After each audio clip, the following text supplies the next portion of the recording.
Hello, this is Dr. Wood with Citadel Civil Engineering, and this is CIVL203 Dynamics.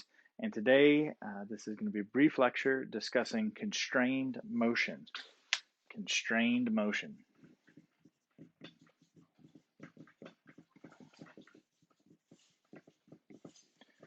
Constrained motion fits within the context of working on rigid body equations of motion. And so we've talked about rigid body of equations of motion requiring a free body diagram to do the sum of the forces and the sum of the moments, and a kinetic diagram that has mass times acceleration, typically in, say, the x and the y direction, and then the I alpha, so the moment of inertia times the angular acceleration. And all of those inertial terms would be applied at the center of gravity. But in the case of constrained motion, what we have is external restraints. External restraints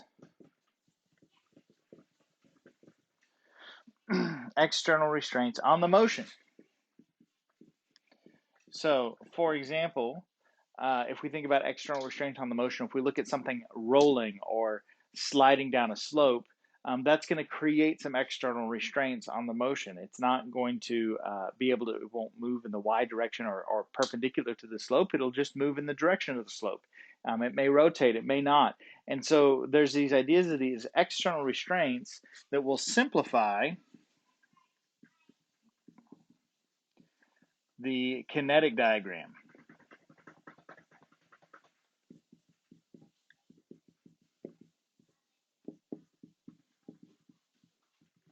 The idea is that when we do our kinetic diagram, we're going to now be able to eliminate a direction of motion in one of these cases.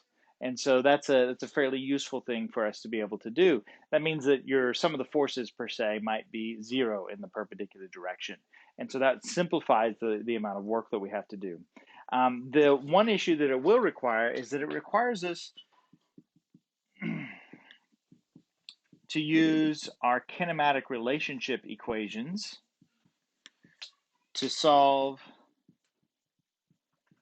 for the acceleration and the angular acceleration at the center of gravity. So again, as we said before, we're not putting any content down.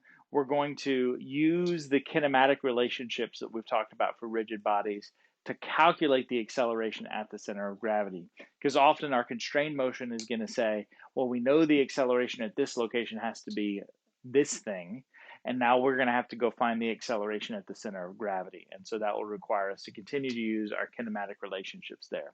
So really, at the end of the day, constrained motion is all about external restraints that simplify our kinetic diagrams, and then using the kinematic relationship work that we've already done to identify the accelerations or the angular acceleration at the center of gravity so that we can do our